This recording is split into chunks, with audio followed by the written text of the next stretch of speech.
నాకు కోరిక ఉంది, ప్రతి మగాడికి ఉండే కోరికే, నాకు ఆడపిల్ల ఉంటే బాగుండని. కానీ ఎక్కడో ఏదో భయం. ఎందుకంటారు? గేమర్దా, ఒక మనిషి వంట చేస్తున్నట్టు ఇమాజిన్ చేసుకో. ఒక మనిషి కాలు మీద కాలు వేసుకొని కాఫీ తాగుతున్నట్టు ఇమాజిన్ చేసుకో. ఓ మనిషి బట్టలు ఉతుకుతున్నట్టు, ఓ మనిషికి డబ్బులు పెడుతున్నట్టు. దేనికి ఎవరిని ఊహించున్నారో నీకు తెలుసు, నాకు తెలుసు. అందుకే భయం. అయినా తప్పు మంది కాదులే. చిన్నప్పటి నుంచి మనం అదే నేర్చుకున్నాం. ఏడుస్తే అమ్మాయిలు ఎగురుస్తామని, ఆటలు ఓడిపోతే అమ్మాయిలు ఆడుతున్నామని, చివరికి ఉద్యోగం చేయకపోతే ఆడంగిలాగా ఇంట్లో కూర్చుంటామని. ప్రతిసారి అమ్మాయి అనే పదం తక్కువలాగా వాడడం అలవాటైపోయింది. అందుకే భయం. అమ్మాయిగా పుట్టడం వల్ల తను ఎంత సర్దుకుపోవాలో, ఎంత జాగ్రత్తగా ఉండాలో, ఎంత స్వేచ్ఛను కోల్పోవాలో, ఎంత ప్రూవ్ చేయాలో అనే భయం ఉంది.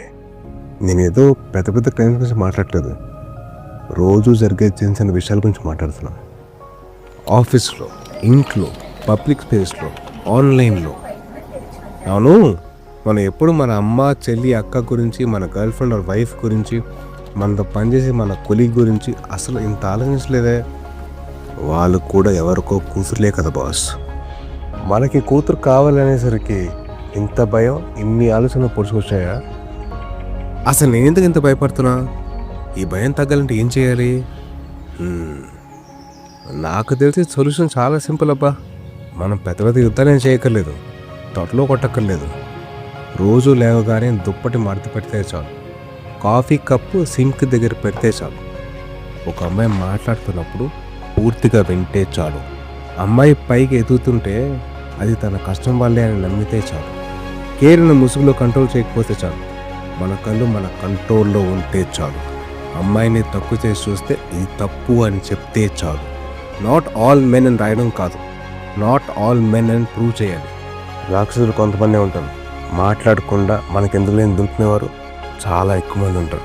మరి మనం ఏం చేయాలి? నిలబడాలి. వానర సైన్యంలాగా, మగాళ్ళలాగా నిలబడాలి. అదే మగతనం.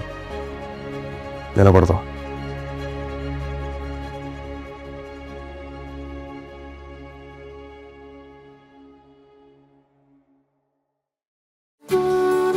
క్యాంపస్ సెలక్షన్స్లో జాబ్ వచ్చింది.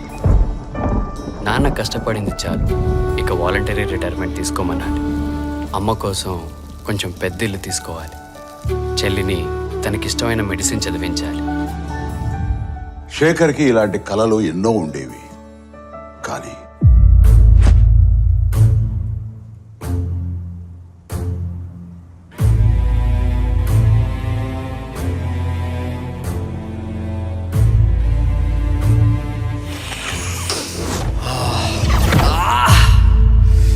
డ్రగ్స్ అలవాటయ్యాక శేఖర్కి తన కలలతో పాటు జీవితంలో మరెన్నో దూరం అయ్యాయి. అమ్మా, స్టోర్కి వెళ్ళొస్తానమ్మా. ఇలా ఒక్క శేఖరే కాదు, ఎందరో యువత యువకులు ఈ డ్రగ్స్గా ఆకర్షితులై తమ జీవితాల్ని నాశనం చేసుకుంటున్నారు.